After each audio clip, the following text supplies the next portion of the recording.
अगर आपके करण और माहिरा के शादी करवावे के बाद तो आपके जल्दी कुछ करे के पड़ी। देखिए हम तो कुछ न कर सके नहीं, जी करे के बाद आपके ही करे के बाद हम आपके खाली इन्फॉर्मेशन दे सके नहीं। शर्लिन प्लीज ई बात माहिरा से मत कही हा, ओकरा के बहुत बुरा लगी। बहुत प्यार करेली उ करण से। उ तो हमेशा से यही सोचत रहली कि करण और पिता एक दूसरे खातिर बनल बा और एक दूसरे से प्यार करेले, और उ उन दोनों के बीच आ गई।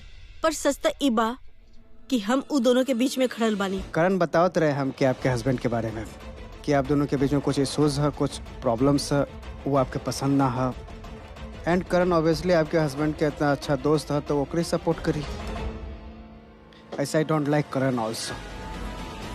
आपसे करण कहले कि वो हमारे हस्बैंड के दोस्त बा या करण केहू के दोस्त ना बा। आई फील ई घर में हम उ बानी जेकर हिसाब से ई पूरा घर चलेला। I am so excited. I can wait to see कि ई प्रेस कॉन्फ्रेंस का रंग लाई। गिरीश गिरीश सारा अरे तैयारी भाभी का हो गई? दी हमरा के गिरीश से पूछे के रहे कि सारा तैयारी हो गई कि अब भी कुछ बैलेंस बा। भाभी आप बिल्कुल स्ट्रेस मत ली, ग्रीस सब मैनेज करेला। अरे चाची आप टेंशन मत लिया, आप हमरे के बताई क्या करे के बा, हम यूं सारा काम फटाफट कर दे। अच्छा तो चला हमारे साथ कुछ काम बा। हाँ अब चली चली। अरे माहिरा कहाँ रालू तू? ये रानी अच्छा तोहार मॉम के हम फोन कर देनी हा, तू वो उनकरा के फोन कर लिया। बाय द वे तोहार फोन कहाँ बा? हमार फोन तो रूम में बा, हम लेके आवत है। करीना बुआ हम कुछ हेल्प कर दे? आराम से। हाँ बात बा माहिरा, काल हम तक उठा के लेकर ही नहीं, आज फिर से गिरा था रो। हाँ ऐसे उड़ते हुए कहाँ जाते लो? हेलो माहिरा, ऐसे कहाँ जाते लो जल्दीबाजी में? गिर जाई तू अभी। अब फोन हमार फोन रूम में बाना था, उलेवे खातिर जा रहा है। ओके थैंक्स। हम कैसे पकड़े खाते ना, वरना तो हम गिर जाती। कौन बात, हम बानी ना बचा लाने। तो कहीं तो हम रुक जाते ही। कम ऑन माहिरा, ये फैन जोन से ना थोड़ा बाहर आओ। हम वेजा रहने और तू वेजा रहने, सो नो फॉर्मेलिटीज। ओके ध्यान से, ओके? और गिरिया मत, just take care of yourself. Okay don't fall. Okay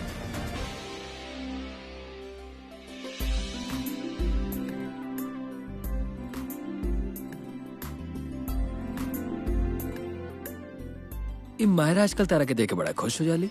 actually क्या वह गिरे लग रहे हैं, तम के गिरे से बचा लाने। अब आप जेकर फैन बड़ा ओता के गिरे से बचा लिया तो हंसी तो रही ना चेहरा पे। तू ओकरा से ज्यादा हंसता रहा। सही बा भाई तार, सब लोग तार फैन हो चला। बढ़िया बा। और क्यों फैन ना होला हमार, कब कब हमार गलत फहमी भी हो जाला। हम अच्छा, प्रीता के बाद तू दोनों के बीच का बात होता? सारा बात बाद में, पहले ही प्रेस कॉन्फ्रेंस पे कॉन्सेंट्रेट करल जाए। रुक जाओ, हम दिखाते हैं। अरे आप लोग रुके, हम देखा था नहीं। हाँ जी करण लुथरा। हाँ मैं करण। हाँ मैं करण लुथरा। Thank you. जे आए के रहे आ गई। अब होई लूथरा हाउस में ऊ तमाशा जेकर प्रोड्यूसर, डायरेक्टर और राइटर सब हमारी बानी। Thank you. थैंक्स।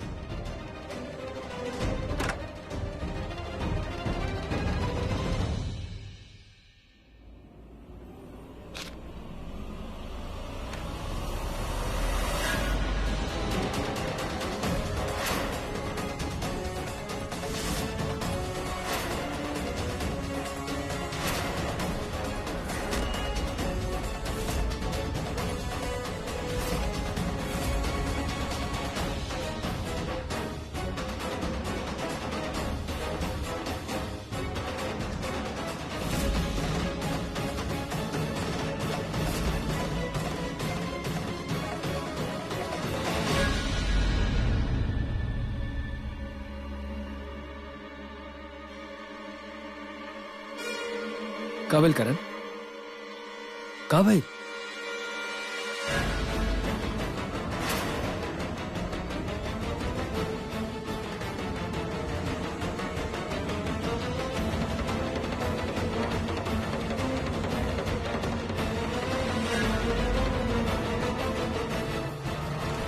ऋषभ का भाई ऋषभ, का लिखल बा एकरा में? प्रीता जी नोटिस भेजले बाड़ी करण के अगेंस्ट। नोटिस? कैसन नोटिस? ई कैसे पॉसिबल बा? प्रीता जी कैसे कर सकत रही सब? हमरा के दा।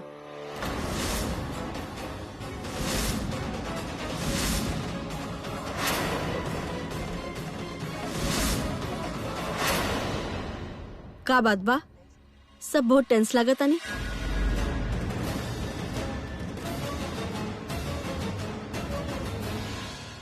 अब आई मजा, पूरा फैमिली एजा बा, सब पे बम गिरी। पर ये दोनों लूथरा भाई कितना स्लो बानी। और करीना बुआ आपके हाथ में पेपर बा, ओकरा के टर्न करा पढ़ा। आखिर ई नोटिस में लिखल का बा? अरे बतावा ना का भइल। हम जानत रहनी कि उ मिडिल क्लास लड़की अपन असली चेहरा एक दिन जरूर दिखा देलस ना। उ अपन असलियत बता देलस ना कि फाइनली के तरह की लड़की बा उ। साफ साफ बतावा का भइल बा। साफ साफ बात ई बा मम कि प्रीता करण के नोटिस भेजलस हा। एले मने की डिमांड कैलस हा, ओकरा से पर मंथ 5 लाख रुपया चाहिए।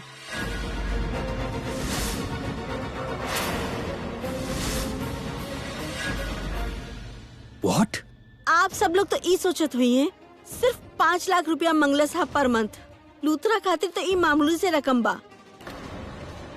That's not all, और बहुत कुछ मंगलस हा। सुना, करण अपन मैचेस में जे भी कमावेला ना, ओमे 50% प्रीता के चाहिए।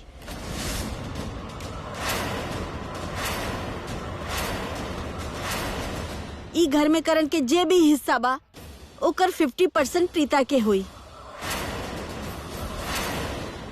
ये ना ऋषभ के जे इवेंट कंपनी बा ना, ओमे करण के जे हिस्सा बा, ओमे भी 50% के डिमांड कैलस हाउ।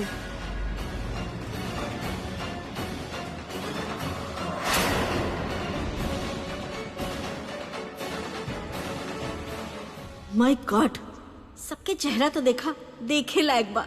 बंद तो करेला ई सबके एगो पिक्चर क्लिक कैले। Good job Sherlyn and you Dubey सुबे व्हाटएवर।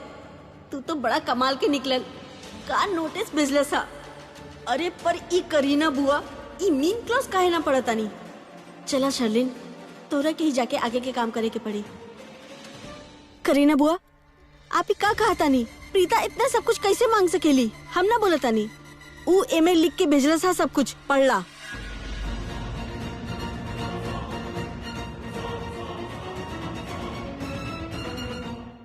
माय गॉड, का भइल? करीना बुआ आप ई क्लॉज तो पढ़ली ना? कौन सी क्लॉज? एमे प्रीता लिखस हा कि अगर ओकर डिमांड्स पूरा ना कइल गइल तो उ पूरा का पूरा लूथरा परिवार पे और करण पर लीगल एक्शन ली।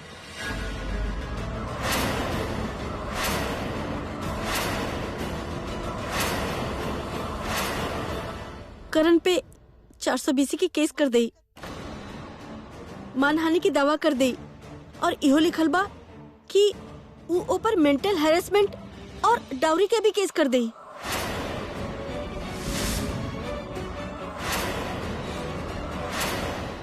डाउरी? हाँ, एमे लिखल बा कि शादी के दिन मम्मी जी प्रीता से डाउरी मांगल रहनी।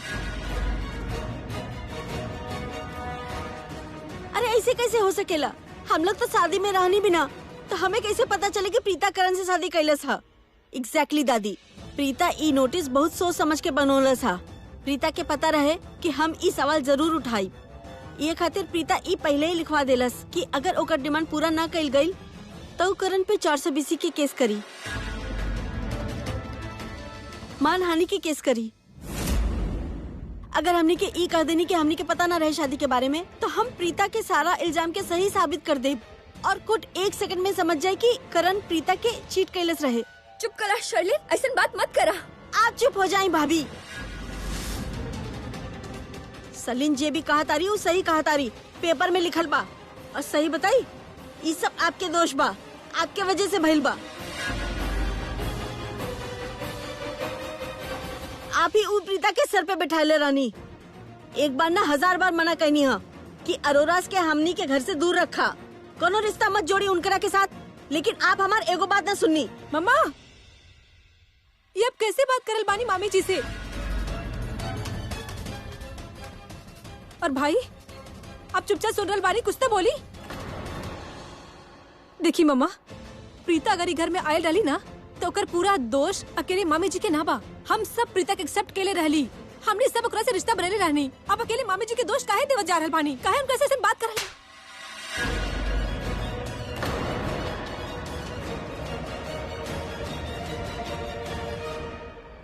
हाउ डे यू हमार सामने ऊंचा आवाज में बात करे के हिम्मत कैसे भइल तोहार? अगर भाभी की दोनों बेटा चुपचाप खड़ल बा एकर मतलब हम सही बोलत तनी। तू बीच में काहे आइल बाड़ू बोले? हाँ चुपचाप खड़ा रहा जा। करीना वो ये क्या? ऋषभ एक मिनट, हम जे कहा तानी ना भाभी बिल्कुल सही कहा तानी। आप हर बार उ प्रीता और ओकर फैमिली के सपोर्ट करनी है। यहाँ तक कि सब मना कर ले रहनी ना कि उ मिडिल क्लास लड़की के शादी में ना जाए के बा। करण तो इहो कहलस रहे कि अगर ओकर शादी में केहू भी गइल तो करण ओकरा से कबो बात ना करी। पर आपके ई बात से तो कोनो फर्क ना पड़ल। चल गइलू ओकर शादी में आपन बेटी के आशीर्वाद देवे। अब इससे ज्यादा अपनापन का हो सकेला भाभी कि आप अपन फैमिली के खिलाफ गई नहीं, उ लड़की के आशीर्वाद देवे।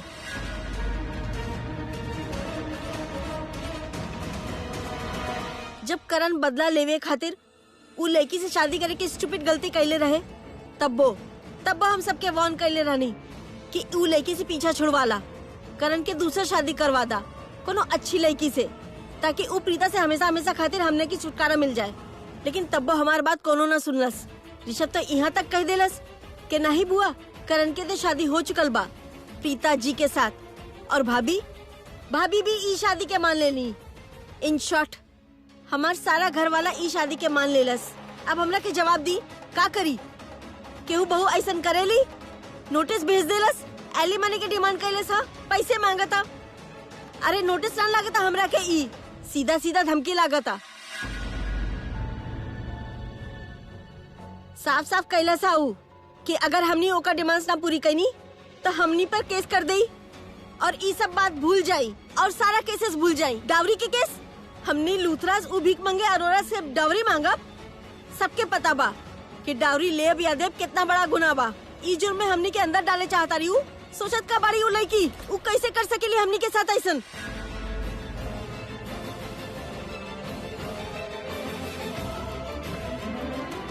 ई सब कुछ आपके वजह से। बस करिए आप। हर बात में आप मॉम के ब्लेम नहीं कर सकते। हम ही नहीं कहा कि आप गलत बोला नहीं, आप सही बोला नहीं। पर कृतिका जौन बोलत या वो गलत नहीं खे। प्रीता जी और उनकर परिवार हमने के घर में आयल और हमने के घर के हिस्सा बनल तो हमें उनकर का गलती बा? आप उनकर के काहे ब्लेम करत नहीं? हमने के सबके गलती बा, दादी के, हमने के, करण के, सबके गलती बा। आपके छोड़ के क्या आप प्रीता जी के कबूल लाइक कभी ना कही। और शलिन भी वैसे ही पिया, वो भी पसंद ना करेले आई गेस। अब हमने के जा बैठ के आर्गुमेंट्स में काहे टाइम वेस्ट करता नहीं जा? काहे नहीं के फोन करके पूछल जात कि वो नोटिस काहे भेजली, का चाहता रही हो? फेस टू फेस बात कल जा सकता, पूछल जा सकता। आप लोग काहे बात के पतंगड़ बनाते नहीं? तो तोरा के अब तक समझ में ना आयल ऋषभ। हम तोरा के समझावता नहीं। उ लड़के हम सब के टॉर्चर करे चाहता नहीं, हमसे बर्दा लेवे चाहता नहीं। प्रीता हमेशा से चाहत रहनी कि ओकर शादी करण से होए। ओकर शादी तो हो गई करण से। ओकरा के लागल कि हम सब ओकरा के बहू मान लेब, लेकिन हमने ऐसा ना कहनी तो का करी? ओकरा के तो कोनो तरह से ई प्रॉपर्टी चाहत रही, पैसा चाहत रहे। उ अपन ई घर के टारगेट बना लेलस। जे लग्जरी लाइफ के सपना देखत रहे ओके कोनो न कोनो तरह से पूरा करे के रहे। करण लूथरा से शादी भइल रहे ओकरे के। इतना बड़ा जैकपॉट अपन हाथ से कैसे जाए देत? इहे खातिर उ ई नोटिस भेज देलस, एलिमनी के डिमांड कैलस। समझ गई नी? हर बस ऋषभ अब करीना के मत टोकिहा। ई पहले भी जे कैलस है ना सब सही रहे। ई मुद्दे का फैसला करीना ले और पूरा घर के एकर बात माने के पड़ी।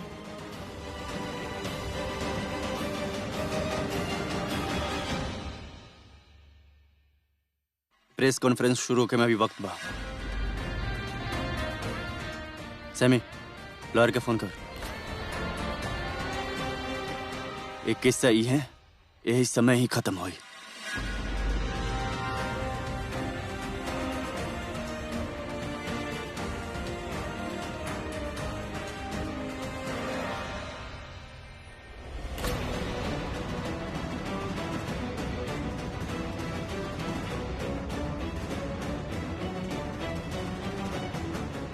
प्रीता इसे काहे कहली? ऐसे ना करे के चाहत रहल। बात कितना बढ़ गई बा। प्रीता सर लागत त नहीं की बाड़ी जे ऐसन कदम उठा ले।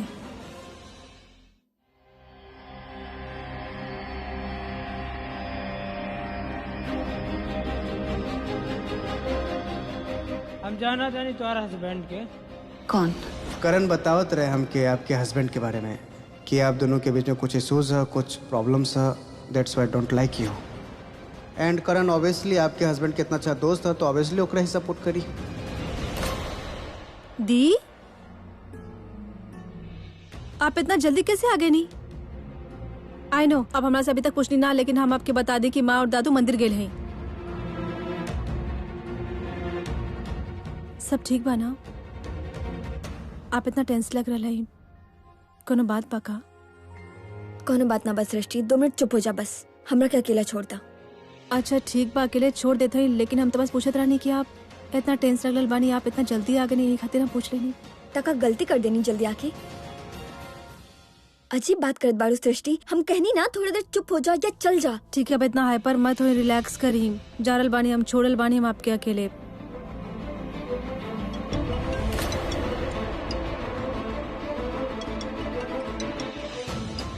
फोन ही ना मिल रहा बा, कहाँ रखते नहीं? एक जगह रखा करा ना फोन।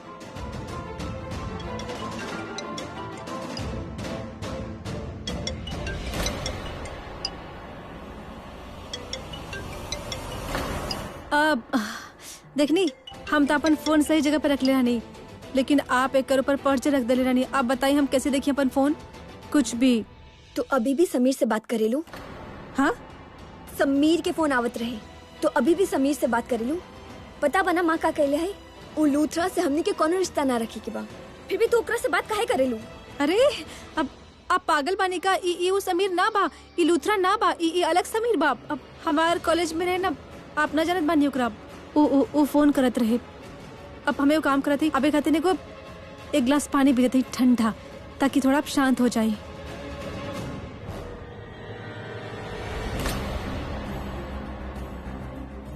सैमी के मैसेज आयल बाप, call me as soon as possible. अरे तोरा से बात करे खातिर हम किचन में आयल बानी। हम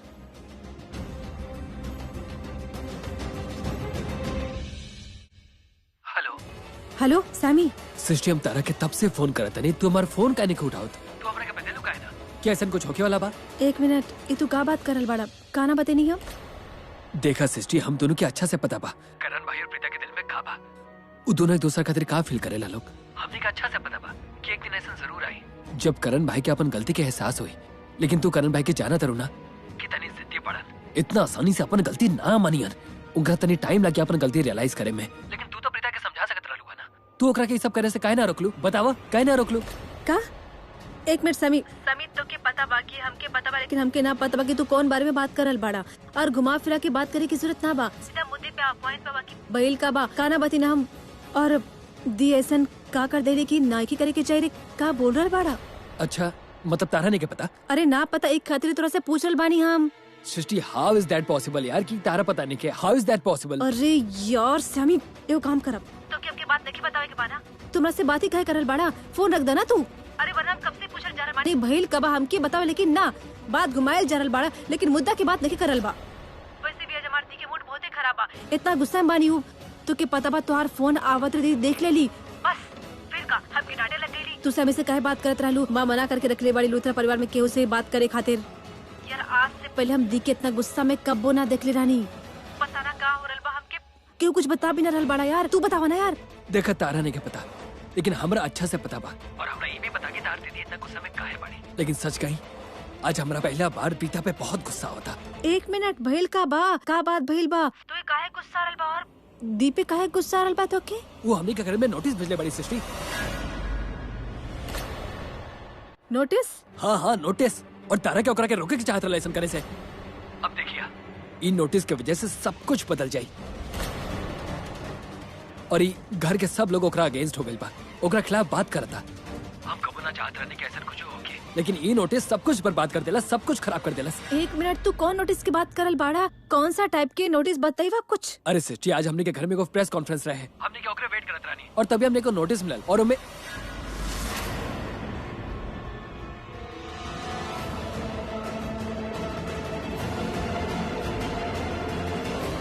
hello hello Sam, Sammy hello.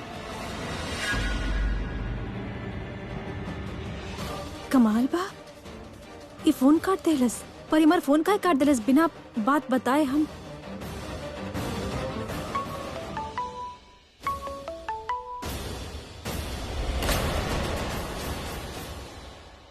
जरूर कोनो बहुत बड़ प्रॉब्लम बा, कोनो बड़ बात बा, एक खातिर हमार फोन ना उठा रहल बा, पर हमारी फोन ही काहे काटलस यार। हम The number you are trying to call is currently switched off. Switched off, phone काहे स्विच्ड ऑफ कर ले। अब का हो गइल, हम कहीं करीना में कर आस पास था ना बाप। आई एम श्योर एक खातिर फोन काट देले हुई, लेकिन फोन स्विच ऑफ काहे करी। अगर कहीं करीना मैम ओकर हाथ से फोन छीन के स्विच ऑफ तो ना कर देली हो सकेला। लेकिन इस सैमी को नोटिस के बारे में बात करत रहे। दियसन कैसन नोटिस भेज देली लूथरा हाउस में कि जेकर वजह से पूरा लूथरा परिवार दीदी के खिलाफ हो गई। बुआऊ, हम तोहार फोन स्विच ऑफ कर देनी हा, तो अब तो हमरा के स्टूपिड से कोनो एक्सक्यूज न दे पाई बा कि बुआ बार बार सृष्टि के फोन आवत रहे। वो गलती से हम फोन उठा लेनी बुआ, एक्चुअली गलती से हमरा मुंह से निकल गई, या फिर सृष्टि हमरा से बात उगलवा ले रस।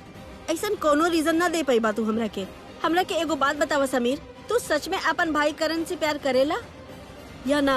ऑफ कोर्स बुआ, हम करण भाई से बहुत प्यार करेनी। तो फिर अरोरा के इतना सपोर्ट काहे करेला? उनकरा के वार्न करे वाला रहे कि हम का करे वाला बानी। अगर ई बात उनकरा के पता चल गई तो जाना तारा का होई?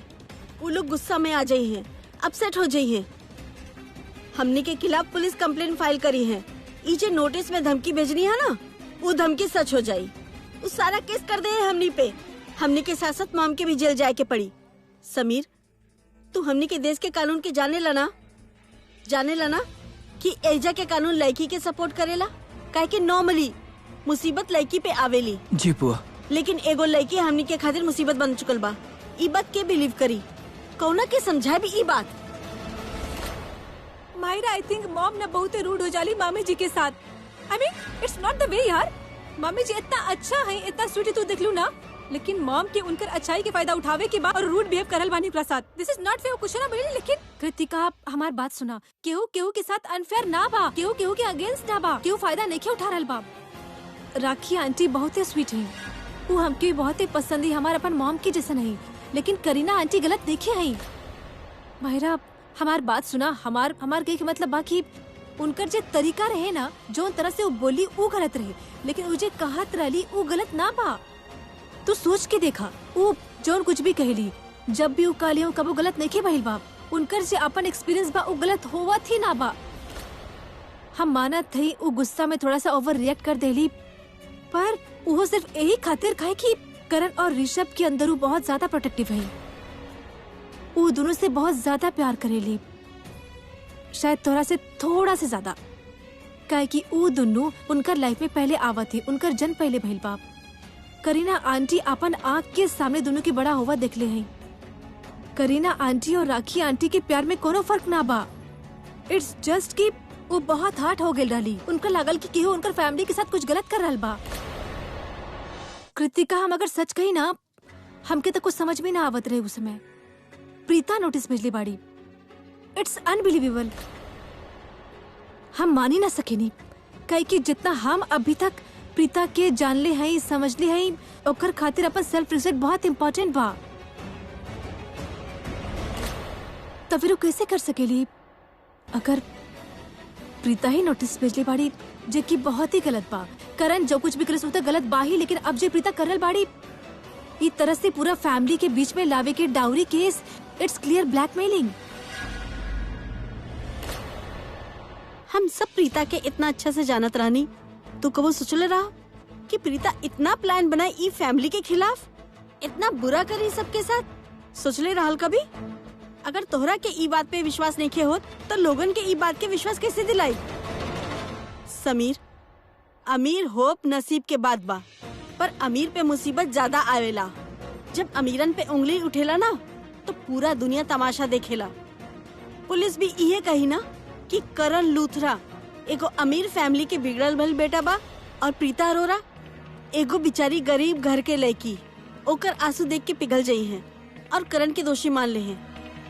और इमत भलिया करण ऑलरेडी जेल जा चुकल बा, चाहे ओमे ओकर कोनो गलती ना रहे, पर पुलिस रिकॉर्ड बा ओकर। पुलिस ओकर पिछला रिकॉर्ड देख के ओकरा के दोषी समझी। बेटा हमार बात समझे की कोशिश करा।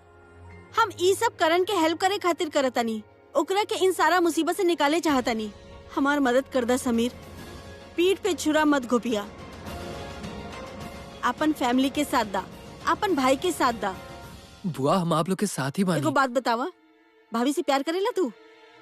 ऑफ कोर्स करे नहीं, ई कैसन बात भाई, हम करे नहीं। तो तोहरा के भाभी के कसम बा, अगर तू सृष्टि के ई बारे में कुछ भी कैलस तो ओकर अंजाम अच्छा न हुई समीर। याद रखिए हमारी बात के। एक बात और, अब से तू हमार साथे रहब, हमार नजर हमेशा तोहरा पर रही। कोनो भी गलत कदम मत उठैया, वरना अंजाम अच्छा ना हुई। ना हम कुछ ना करें बुआ, फोन देता ना बात करें। हमारे साथ चला।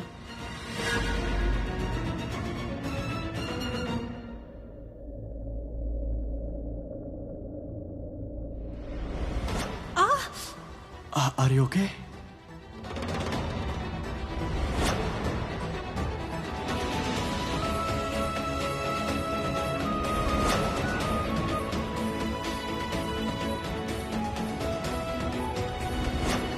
करण बतावत रहे हमके आपके हस्बैंड के बारे में कि आप दोनों के बीच में कुछ इश्यूज है, प्रॉब्लम्स है, आप उनका ना पसंद करते हैं।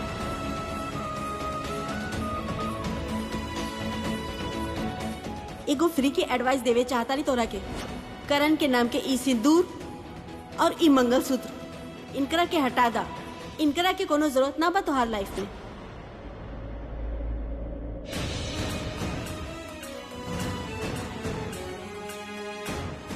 ई का हाल बना के रख ले बाड़ी कमरा के, केहू के फिक्र ही ना बा। काम के बात करके और घर आके ये सब समेटा।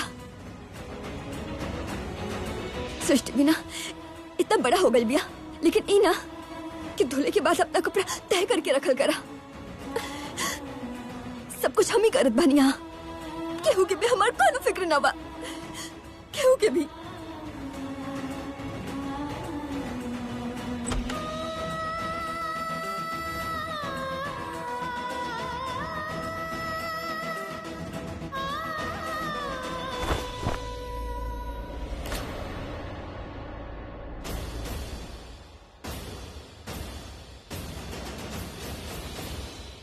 ना दी अभी बहुते गुस्सा में बानी, असली वाला गुस्सा में। आई एम श्योर पक्का कुछ तो भइल बाप, लेकिन का और सैमी ऐसा काहे कालस की दी लूथरा हाउस में नोटिस भेजले पाड़ी, और यहाँ दी इतना गुस्सा में का दी सच में नोटिस भेजले पाड़ी? और नोटिस में लिखल का बा? का करी केकरा से पूछी? सैमी भी फोन ना उठा रहा बाप। दी से पूछी का? दी अब का बा? कुछ ना,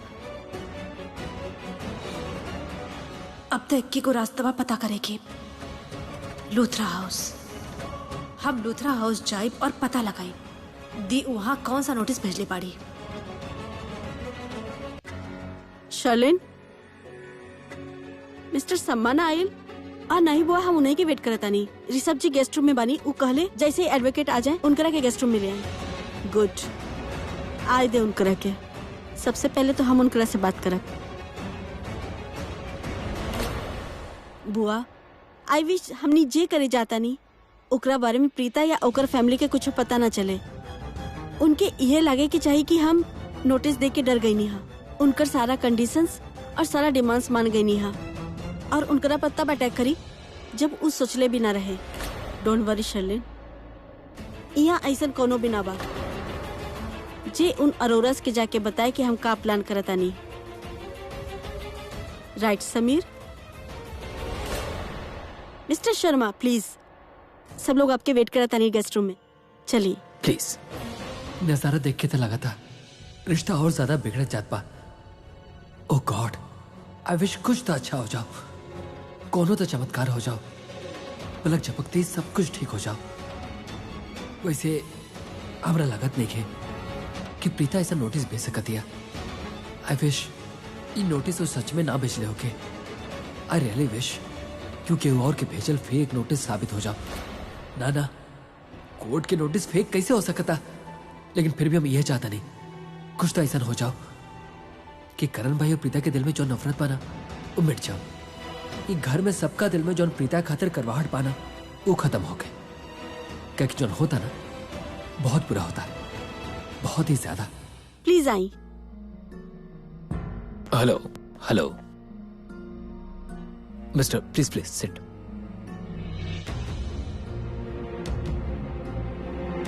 आपके पता बना हम कहीं यहाँ बोले ले बने? या ऑफ कोर्स, प्लीज हमरा के वो नोटिस दिखाई।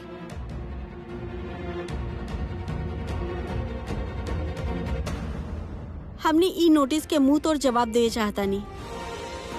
ई कहे में हमरा के कोनो प्रॉब्लम नहीं के होत कि करण प्रीता से शादी कैलस और शादी के रात ही ओकरा के रास्ते पर छोड़ दिलस। काहे कि शादी के बाद ही करण के प्रीता के अफेयर्स के बारे में पता चल गई।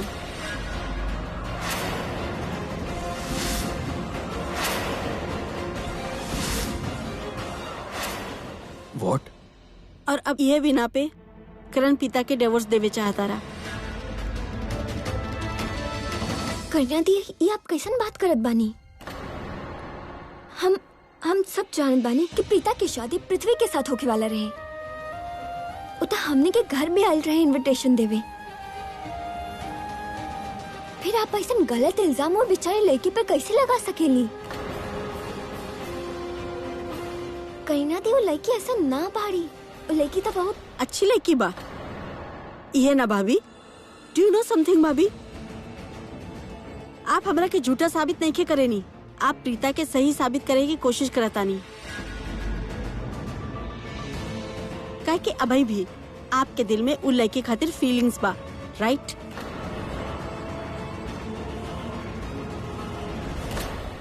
मम्मी जी, करीना तो बिल्कुल सही कहत बिया, लेकिन हम प्रीता के भी गलत प्रूफ के साथ गलत साबित ना करे के चाहतनी। मम्मी जी, आप ही सोची, हमने के घर भी बेटी बाड़ी, अगर हमार बेटी पे भी केहू ऐसा गलत इल्जाम लगा देली तो हमने के कैसन महसूस होगी? मम्मी जी, बेटियां तो माओ के रानियां हो खिली, घर के लक्ष्मी हो खिली। हमने के ऐसा ना करे के चाहिए। हमरा के ना लागत बा कि हमने के पिता के कैरेक्टर पे गलत उंगली उठावे के चाहिए।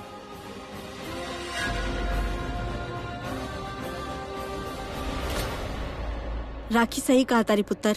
ओके फाइन, सब सही कहा तारे, सिर्फ हमें गलत बानी। आपके जैसन भी नोटिस फाइल करे के बाद कर दी। Actually I don't think I am needed here. Kareena बुआ, आप हमारी बात तो हमने कैसे का रिप्लाई देवे के चाहिए जकरा से तगड़ा असर पड़ो। हम बताओ था आपके ना करे, एक बार तो कुछ न बताइबा बेटा। जल्दबाजी में लेहल हर कदम अक्सर गलत साबित होखेला। बेटा तो पहले ही बहुत से गलतियां कर चुकले बाड़े, और जब जब तो गलती कैले बाड़े हम तोरा के रोकले हैं। आज भी तहार माँ उहे करत बिया बेटा। समझे की कोशिश करा। जब तोरा के गुस्सा आवेला ना तो तोरा के खुद पे कंट्रोल ही ना रहेला। का करत बाड़े तोरा के खुद ही ना पता चलेला, ओकर अंजाम का होखेला तेरे को खुद के ना पता। करण प्लीज, हम तहार माँ हैं बेटा। ये मामला हमरा के हैंडल करा दा अपन तरीके से, ठीक बा? ऋषभ, ये बात हम खुद हैंडल करे के चाहता नहीं। मॉम, आप जैसन चाहते नहीं वैसन करी।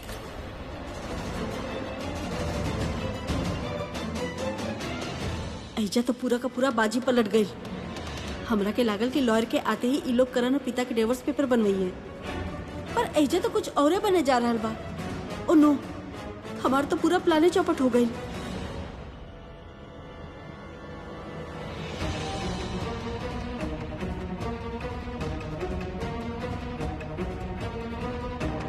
हे भगवान, आज बचाला हमके प्लीज। का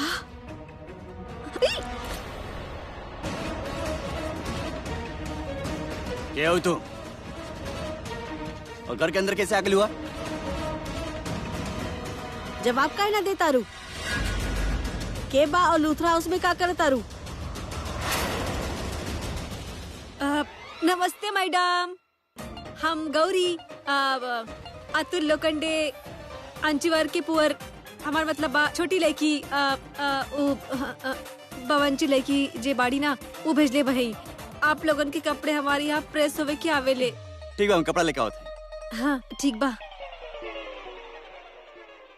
एको बात बतावा, इतना लंबा घूंघट काहे निकाले बाड़ू? उ का बना मैडम, हमार शादी होखे वाला बा, ता हमार इमे ना शादी के 12 दिन पहले ऐसे घूंघट डाल के रखल जाला ताकि शादी के बाद डायरेक्टली मुंह दिखाई होखे। Whatever. नोटिस के बारे में पता करे के बाप, तब हमके समय से बात करे के पड़ी। वो एकलौता दोस्त बा हमारे यहाँ पे, कोनो और तक कुछ बताई ना, सैमी अजय सब कुछ बता दी। जब तक गिरीश कपड़ा लेके आवेला, हम अंदर जाके समीर के ढूंढ के ओकरा से बात कर लेते, फिर चुपचाप यहाँ से निकल जाए। कहाँ जाता रू तू? बाय द वे, पिछला बार जब हम तोरा के कपड़े दे ले रानी, तू हमार एगो साड़ी जला दे ले रालू। बस इतना सा बात? हाँ, का कहलू तू? इतना सा बात? What's wrong with you? तू जाने ला कि हमार साड़ी कितना एक्सपेंसिव होला? ओह नो, इतना सब बात कितना बड़ बात बना देलस। हमके भी जड़े खातिर इहे मिलल रहेगा, पूरा के पूरा छिड़ गई। छोड़ी ना हमके अभी। तू हमरा के जवाब काहे ना देता रू? देखा, ई तरह का एटीट्यूड ऐजा ना चली। हम कपड़ा देब बंद कर देब तू लोगन के। अरे ना मैडम, आपके पैसा से तो हमार घर चलेला ना। हाँ, ऐसे कैसे बंद कर दे बाना? उ का बाना, हमारे यहाँ पे इतना कस्टमर आवेले कहे खातिर कि ई कपड़ा जल गइल, ऊ कपड़ा जल गइल, लेकिन ऐसा हुआ कुछ ना बा। ऊ पहले कपड़ा देखे के पड़ी। I don't believe this. By the way, कपड़ा ना साड़ी बा 50,000 रुपया के। अरे देवा रे देवा, 50,000 के साड़ी?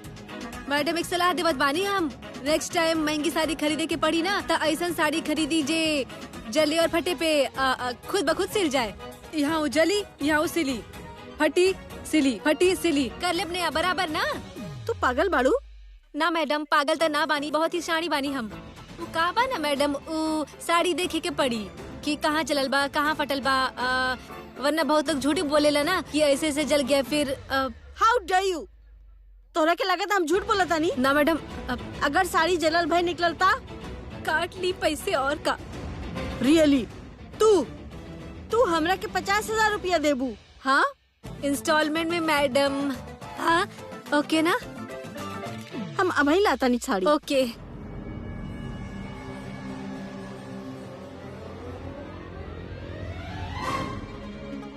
ओ का केकरा खातिर बा यार?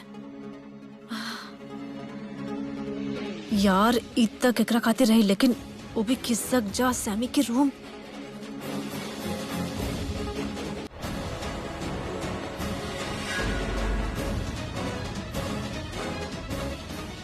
ये वो लेकी बाड़ी जे करण सर से शादी करके प्लानिंग करल बाड़ी।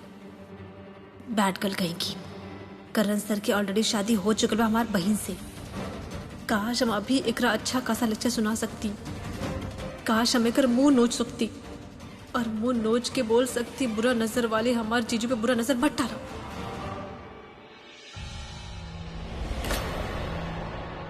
सुना के बाड़ू तू? अब वो मैडम अतुल लोखंडे, मतलब उनका छोट लड़की, आपके प्रेस हमार मतलब आप लोगन के कपड़े प्रेस करे हमारे यहाँ ही जाले। Okay, thank you madam. Thank God, जान छूटल। धोबी की बेटी बड़ी था। सुना, कपड़ा लेवे खातिर आयल बड़ी तो गेट पे लेवे के चाहिए ना। एकरा घर में कहाँ घूम रही बड़ी और कहाँ गायब हो गई? मिस्टर करण, हमें ड्राफ्ट रेडी के लिए बनी, प्लीज एक बार आप देख ली।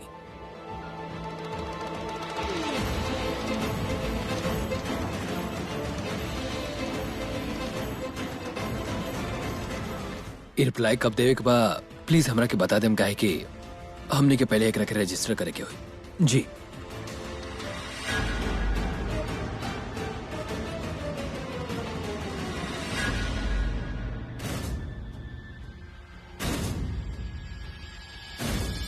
एक करीना मैम ईरो में काहे गईली?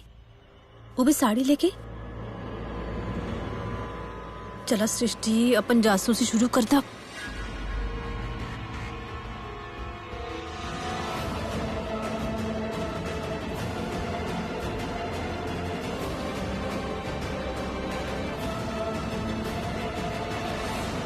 एक्चुअली जनरली हम हमेशा डिवोर्स केस ही हैंडल के ले पानी, लेकिन पहला बार ऐसा भइल बा कि हमरा के ऐसा कोनो नोटिस देखे के मिलल बा। प्रीता अरोड़ा ऐसा नोटिस काहे भेजियन? आई मीन वो ऐसा नोटिस काहे भेजियन? I don't know.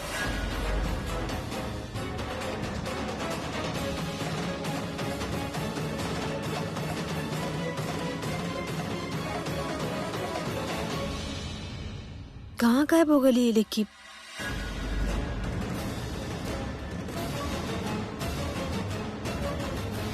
Incoming call के भी अभी आवे के रहे। कितना इम्पोर्टेंट बात सुनत रानी हम, अरे टपक गई तो हमार पीछा करत यहाँ तक आ गई। ये सोचल हुई हम आखिर बानी के बोले रानी हम धोबी की बेटियां पर लागत बाप एक हसम ना भाई आगल शके किरा लेके पीछा करे खातिर।